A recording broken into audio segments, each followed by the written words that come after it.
నమస్తే welcome to Magna TV నేను మీ Krishnaveni KK survey సాధారణంగా 2024 ఎలక్షన్స్ ముందు వరకు కేకే సర్వే అంటే పెద్దగా అందరూ దానికి ప్రాధాన్యత చూపలేదు కానీ అందరూ ఒక రకంగా చెప్తే 2024 సంవత్సరం ఎలక్షన్స్ అప్పుడు ఖచ్చితంగా కూటమి ఘన విజయం సాధించబోతోంది వైసీపీ దారుణంగా ఓడిపోబోతుందని ఖచ్చితంగా జోసిన్ చెప్పిన సర్వే ఏదైనా ఉందంటే అది కేకే సర్వే అప్పటి నుంచి కేకే సర్వే అంటూ కేకే ఏం చెప్పినా కూడా ఖచ్చితంగా ప్రజలు మేధావులు అనలిస్టులు అందరూ ఫోకస్ చేస్తున్నారు రీసెంట్గా కేకే ఒక సర్వేని వెల్లడించింది ఏపీలో కూటమి పాలన పైన ప్రజల అసంతృప్తి అసహనము అభిమానము ఏ స్థాయిలో ఉంది అనే విషయంలో రకరకాల బేరీజులు వేస్తూ విచిత్రంగా ఆయన టీడీపీని ఎవరు లీడ్లోకి తీసుకోవాలి టీడీపీని ఎవరు నెక్స్ట్ పాలిస్తే బాగుంటుంది అంటే ఎవరు లీడ్ తీసుకుని నడిపిస్తే బాగుంటుంది అనే ఒక పోల్ పెట్టినప్పుడు అందులో జూనియర్ ఎన్టీఆర్ పేరును ప్రస్తావించారు దానికి కొంతవరకు మద్దతు వచ్చింది ఈ అంశం గురించి డీటెయిల్గా మనకి ఎక్స్ప్లెయిన్ చేయడం కోసం మనతో పాటు సీనియర్ జర్నలిస్ట్ రచయిత మహర్షి గారు ఉన్నారు మాట్లాడదాం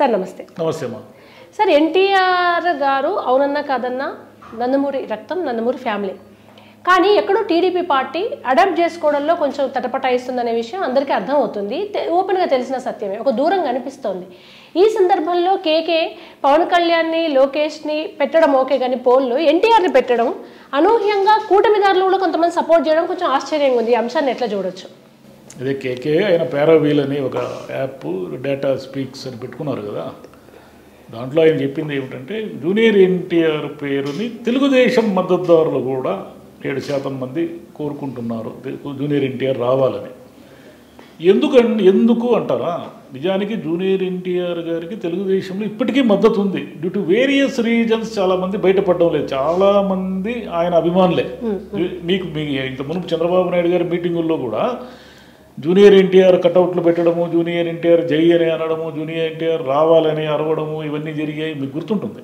సార్ అసలు వాళ్ళు ఎన్టీఆర్ని యాక్సెప్ట్ చేయడానికి ఒక ఎలక్షన్స్కి ఆయన ప్రచారానికి తీసుకువెళ్ళిరంటేనే ఆయనకు ఆ కెపాసిటీ ఉంది ఆయన్ని జనాలు ఎన్టీఆర్ మనవడిగా ఆయనకు అంత చరిష్మా ఉందని యాక్సెప్ట్ చేసినట్టే వాళ్ళు యాక్సిడెంట్ అయిన సందర్భంలో ఆయన ప్రచారంలో ఉన్నారు కదా అప్పుడు తెలుగుదేశం అంత మునుపు ఆయన ప్రచారం చేశారు మళ్ళీ యాక్సిడెంట్కి గురయ్యారు తర్వాత రోజుల్లో తెలుగుదేశానికి దూరం అయ్యారు ఇదంతా ఒక జర్నీ జరిగింది కదా ఈ జర్నీ జరగడానికి కారణం ఏమిటంటే చంద్రబాబు నాయుడు గారే చంద్రబాబు నాయుడు గారికి నెక్స్ట్ వారసుడు ఎవరు లోకేష్ గారు కానీ జూనియర్ ఎన్టీఆర్ ఎవరు లోకేష్ ఎలాగైతే సీనియర్ ఎన్టీఆర్కి మనవడు జూనియర్ ఎన్టీఆర్ కూడా అలాగే మనవడు అంటే ఈక్వల్ క్యాడరే కదా ఈక్వల్ క్యాడర్ ఉండడంతో పాటు ఈయన చంద్రబాబు నాయుడు కొడుకు అనే వారసత్వం తప్ప ఈయనకు ప్రత్యేకతలు ఏమీ లేవు లోకేష్ గారికి కానీ జూనియర్ ఎన్టీఆర్కి ఏమిటి ఆయన పబ్లిక్ ఆమోదించిన హీరో అంటే ఆయన సినిమాలు విపరీతంగా ఆడుతున్నాయి ఆయన ఎక్కడికి వెళ్ళినా ఆయన క్రౌడ్ పుల్లింగ్ ఎక్కువ లోకేష్ గారు ఒక మీటింగ్ పెడితే వచ్చే జనం కంటే లోకేష్ గారికి తెలుగుదేశం మద్దతుదారులు తెలుగుదేశం వాళ్ళు సపోర్ట్ చేసేవాళ్ళు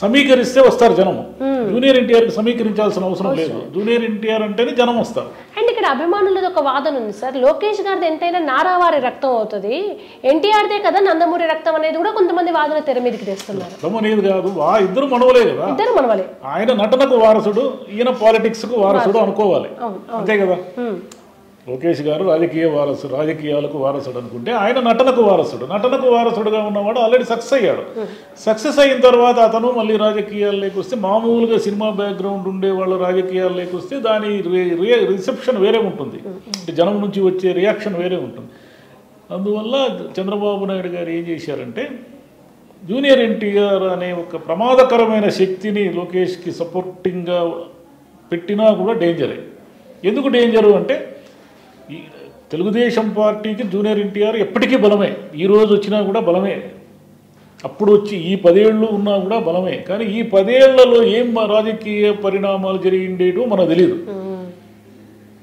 లోకేష్ అనే అతను చిన్న గీతగా మారిపోయే అవకాశం ఉంది అని భయపడిన చంద్రబాబు నాయుడు గారు అసలు ఆ గీతే లేకుండా చేశారు ఇప్పుడు తెలుగుదేశంలో లోకేష్ గారికి పోటీనే లేదు కదా జీరో పోటీ లేదు నేను కూడా వారసుడినే నేను కూడా తెలుగుదేశంలో 20-30 ఏళ్ళుగా పనిచేసిన నాయకుడిని అనే శక్తి ఎవరికి ఉంది ఈరోజు నేను లోకేష్ గారి నాయకత్వాన్ని వ్యతిరేకిస్తున్నాను అని మాట్లాడే ఒక్క వాయిస్ చెప్పండి కానీ జూనియర్ ఎన్టీఆర్ ఉంటే ఉండేదేమో ఆయన వెనక ఒక కోటరీ ఒక గ్రూప్ ఏర్పడి ఉండేదేమో మనకు తెలియదు కదా అంటే కోటరీ ఏర్పడకుండా జనాల్లో ఒక స్ప్లిట్ వచ్చేది కదా సార్ జనాలు ఉంటుంది కదా ఖచ్చితంగా ఉంటుంది హరికృష్ణ గారిని దూరం పెట్టడానికి కూడా చంద్రబాబు నాయుడు గారు ఇదే కారణం. ఎందుకంటే హరికృష్ణ గారు నేరుగా వారసుడు కాబట్టి ఆయన రాజ్యసభ పంపించారు, ఆర్టీసీ చైర్మన్ చేశారు, కొంతకాలం పార్టీకి దూరంగా పెట్టారు, మళ్ళీ ఆయన ఏదో పార్టీ పెట్టుకున్నాడు. ఇలా చాలా ఫీట్స్ జరిగాయి కదా హరికృష్ణ గారి విషయంలో కూడా. బాలకృష్ణ గారితో ఏ సమస్య లేదు, ఎందుకంటే ఆయన సొంతం వియ్యంకుడే, లోకేష్కు స్వయానా మామ కాబట్టి ఇంక సమస్య లేదు. అల్లుడు ముఖ్యమంత్రి తదుపరి కావాలి, పీటర్ పార్టీకి హెడ్ కావాలని కోరుకుంటారు లేదు, అందుకని ఆయనతో సమస్య లేదు. ఇప్పుడు ఏమిటంటే కేకే సర్వేలో ఇన్నర్ వాయిస్ ఇంకా కూడా తెలుగుదేశంలో జూనియర్ ఎన్టీఆర్ కోసము వెయిట్ చేస్తూ ఉంది అనేది ఒకటి బయటపడింది. అంటే అది వాస్తవమే. వైసీపీ వాళ్ళు జూనియర్ ఎన్టీఆర్ని కోరుకున్నారంటే వైసీపీ వాళ్ళు ఎలాగో జూనియర్ ఎన్టీఆర్కి సపోర్ట్ చేస్తారు. ఎందుకంటే వాళ్ళు ఈయన చంద్రబాబు నుంచి విడిపోయాడు కాబట్టి, అంటే చంద్రబాబు ఆయనకి ఏదో మోసం చేశాడు, ద్రోహం చేశాడు అనే ఒక పిక్చర్ కొంతమందిలో ఉంది కాబట్టి, జూనియర్ ఎన్టీఆర్ని కరివేపాకులో వాడుకున్నాడు అనే ఒక పిక్చర్ ఉంది కాబట్టి వైసీపీ వాళ్ళు ఎలాగో సపోర్ట్ చేస్తారు. వైసీపీ వాళ్ళ మద్దతు అనేది అంత ఇంపార్టెంట్ కాదు. ఇక్కడ టీడీపీలో ఇంకా ఆయన కోసం వెయిట్ చేసే వాళ్ళు ఉన్నారు అనడమే విచిత్రం. అవును సార్, వైసీపీ నుంచి 21.5% కోరుకుంటే టీడీపీ కూటమికి సపోర్టర్స్ 7.7% ఉన్నారు. అంటే ఇంకా ఉన్నారనే కదా. అంటే ఆయన సర్వేకి కొంత శాస్త్రీయత ఉందని నమ్ముతున్నాం కదా మనము. ఆయన ఏదో ఊరికే నిజానికి ఇప్పుడు ఆయన ఏదో యాప్ కోసము ఒక సర్వే చేశారు తప్ప ఇప్పుడు నిజానికి సర్వే చేయాల్సిన అవసరం అయితే ఏమీ లేదు. ఇప్పుడు ఏమి ఎలక్షన్ లేవు. మూడు క్రియేషన్ గురించి ఆయన చెప్పారు. 3 క్రియేషన్ గురించి చాలా వ్యాలిడ్ పాయింట్స్ అన్నీ చెప్పారు ఆయన. 19 మంది ఎమ్మెల్యేలు ఈరోజు ఎలక్షన్ జరిగినా అవుట్ అని చెప్పాడు. పార్టీ నేను చెప్పను అన్నాడు. మనకి తెలుస్తూనే ఉంది కదా, వీళ్ళు ఉండేదే 11 మంది, అంటే 8 మంది ఎమ్మెల్యేలు ఖచ్చితంగా అవుట్ పార్టీలు కానీ లేకున్నా. ఈ 11 మందిలో ఖచ్చితంగా గెలిచేవాళ్ళు చాలామంది ఉన్నారు. ఇప్పుడు జగన్ గారు ఓడిపోరు, పెద్దిరెడ్డి రామచంద్రారెడ్డి గారు ఓడిపోరు, ఆయన తమ్ముడు ఓడిపోడు. ఇట్లా ఎన్ని పేర్లు చెప్పొచ్చు మనం? గట్టిగా గెలిచే పేర్లు 11 మందిలో కూడా 5-6 పేర్లు చెప్పొచ్చు. అంటే టీడీపీలో ఈరోజు ఎన్నికలు పెట్టినా సరే 15 మంది ఓడిపోతారు అనేది ఆయన చెప్పిన ఇది. అంటే వీళ్ళు ఎమ్మెల్యేలు విపరీతమైన చెడ్డ పేరు తెస్తున్నారు ప్రభుత్వానికి ఆయన అంటున్నాడు కదా. 50 కోట్లు 60 కోట్లు సంపాదించుకున్న వాళ్ళు రికవరీ కోసం ట్రై చేస్తారు కదా, మీకు తెలీదా అని అడిగాడు కదా సభలో. అడిగాడు కదా, మీ ఓటింగ్ ఎందుకు పడిపోతా ఉందంటే ఎమ్మెల్యేలు ఎక్కడ పడితే అక్కడ తినేస్తున్నారు, ఎమ్మెల్యేలు విపరీతమైన చెడ్డ పేరు తెస్తున్నారు. మన కళ్ళ ముందు ఎన్ని ఇన్సిడెంట్స్ జరుగుతున్నాయి. మీకు అక్కడ ముద్దనూరు దగ్గర జరిగిందిగా, జమ్మలమడుగు ఎమ్మెల్యేకి తాడిపత్రి ఎమ్మెల్యేకి గొడవ జరిగి అదేదో ఫ్లై యాష్ కోసము గొడవలు పడ్డారా. ఇక్కడ ఒంగోలు ప్రకాశం జిల్లాలో గొడవలు జరిగాయా? ప్రకాశం జిల్లాలో ఆయన ఎవరు అన్ని తినేస్తున్నాడు మొత్తం. ఇక్కడ పల్నాడులో సిమెంట్ ఫ్యాక్టరీలే పారిపోయాయని వీళ్ళు అనుకూల మీడియాలోనే రాశారా. ఈ రోజు అనంతపురంలో ఏదో వాళ్ళ తెలుగుదేశం వాళ్ళే ఒకరినొకరు హత్యలు చేసుకోవడానికి కుట్రలు చేస్తున్నారని ఈరోజు న్యూస్ అంతా అదే నడుస్తూ ఉంది కదా. అనంతపురం ఎమ్మెల్యే అక్కడ ఎవరు సుధాకర్ నాయుడు అనేమి ఆయన మీద హత్యా ప్రయత్నం చేయడానికి ఒక స్కెచ్ చేశాడు అని.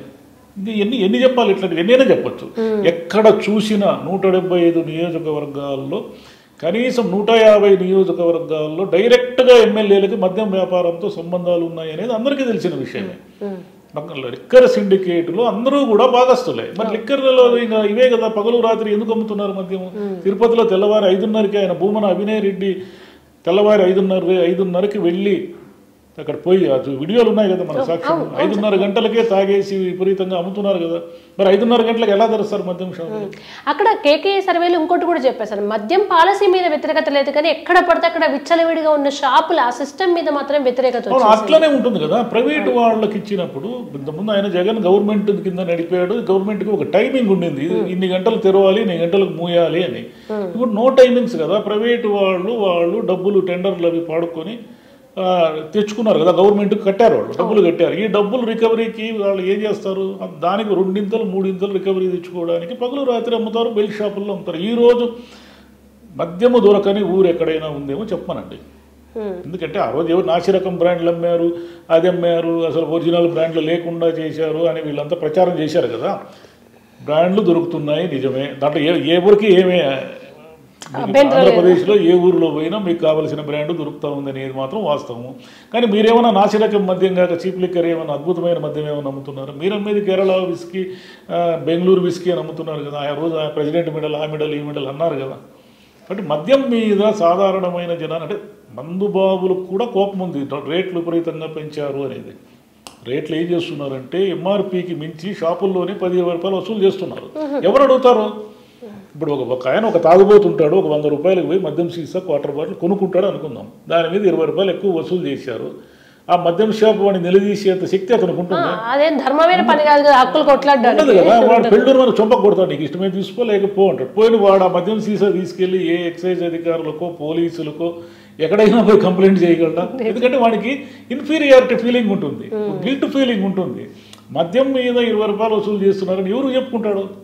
ఇంకా బెల్ట్ షాపుల్లో అయితే 30, 40 అర్ధరాత్రి దొరికితే 50 రూపాయలు కూడా తీసుకుంటున్నారు. అది వాస్తవమే కదా. కాబట్టి ఎమ్మెల్యేలు తాము డబ్బు సంపాదనలో పడి చంద్రబాబు నాయుడు గారు ఏమనుకుంటున్నారంటే పవర్ పాయింట్ ప్రజెంటేషన్ చేసేస్తున్నా, నేను పోలవరం పరిగెత్తిస్తున్నా, అమరావతి పరిగెత్తిస్తున్నా అని ఆయన నిరంతరం జనంలోనే ఉన్నారు. ఆయన ఏం మనం తప్పడానికి లేదు. ఒక ముఖ్యమంత్రిగా ఆయన నిరంతరం ప్రజల ముందు ఉన్నారు. కానీ ఎమ్మెల్యేలు అందరూ కూడా తేవాల్సినంత చెడ్డ పేరు తెస్తున్నారు అనేది నిన్న కేకే సర్వే రిపోర్ట్లో డైరెక్ట్గా చెప్పకపోయినా దాని అర్థం అదే, ఆ రిపోర్ట్లో ఉన్న అర్థం అదే. ఆయన ఇది చాలా ఎర్లీ కూడా సార్, 1 ఇయర్కే ఆయన అలా చెప్పడం అనేది టూ ఎర్లీ కదా. టూ ఎర్లీ ఇంకా 4 సంవత్సరాలు 1 ఇయర్కే భ్రష్టు పడితే. ఆయన మళ్ళీ ఒక మాట అంటారు 30% అని అన్న, అందులో 20% ఇంక 20% వాళ్ళు ఇంకా తర్వాత వేరే ఉన్నారు. 30% ఓటింగ్ ఇమీడియట్ గా పడిపోయిన వాళ్ళు 19 మంది ఉన్నారు. ఎందుకు పడిపోయింది 30% ఓటింగ్ ఇమీడియట్గా? ఎందుకు పడిపోయింది? దీంట్లో మళ్ళీ బీజేపీ జనసేన ఇల్లు కూడా ఉండాలి. వీళ్ళ పరిస్థితి ఏవో తెలియదు.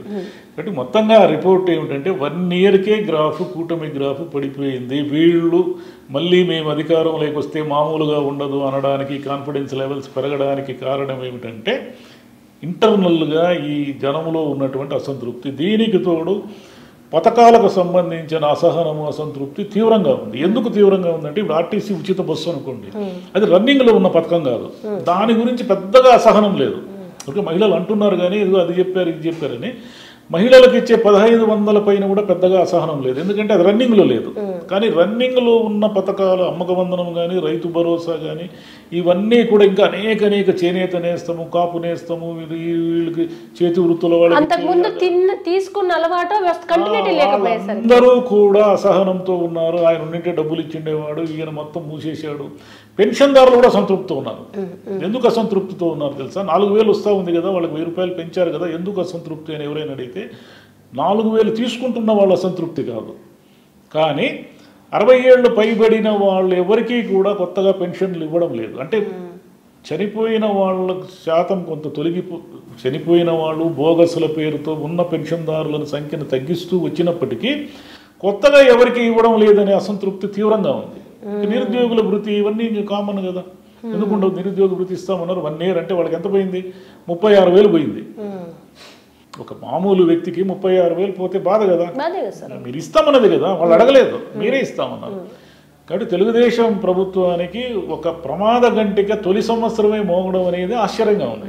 ఇదంతా ఒకవైపు అయితే జూనియర్ ఎన్టీఆర్ గారిని యాక్సెప్ట్ చేస్తూ కూటమిలోనే కొంతమంది మద్దతుదారులు ఉండడం అనేది కూడా ఒక షాక్. అది కూడా ఆశ్చర్యమే. అంటే ఆయనకి ఎప్పుడు ఉంటుంది జూనియర్ ఎన్టీఆర్ని పక్కన పెట్టారు అనే బాధ ఆయన అభిమానుల్లోనే కాదు, టీడీపీలో కూడా కొంతమందిలో ఉంది. అతను వచ్చి ఉంటే ఇది వేరే లెవెల్గా ఉండేది పాలిటిక్స్ అని. కాబట్టి అది ఉంటుంది. కానీ వాళ్ళకి వేరే గత్యంతరం లేదు. లోకేష్ గారిని యాక్సెప్ట్ చేయాల్సిందే, అక్కడ సెకండ్ ఆప్షన్ లేదు కదా. జూనియర్ ఎన్టీఆర్ వచ్చేసి పార్టీని ఏదో చేసేస్తాడనే దానికి అధికారంలో ఉన్నారు, వాళ్ళకేం అవసరం? ప్రతిపక్షంలో ఉన్నప్పుడైతే అవసరం, అధికారంలో ఉన్న వాళ్ళకి ఏం అవసరం? కాబట్టి భవిష్యత్తులో తెలుగుదేశం ముఖ్యమంత్రి కానీ, తెలుగుదేశం మళ్ళీ అధికారంలోకి వస్తే తెలుగుదేశం ప్రతిపక్ష నాయకుడైనా, ముఖ్యమంత్రి అయినా, తెలుగుదేశం నాయకుడైనా లోకేషే, దాంట్లో లేదు. ఇంకేవైనా రాబో రోజుల్లో విచిత్రమైన పరిణామాలన్నీ ఏమైనా జరిగి ఆ పార్టీలో ఏమైనా చీలికలు పీలికలు వస్తే అప్పుడు మనకు తెలియదు. చెప్పలేం నిజం sir. Thank you so much. Thank you అమ్మా.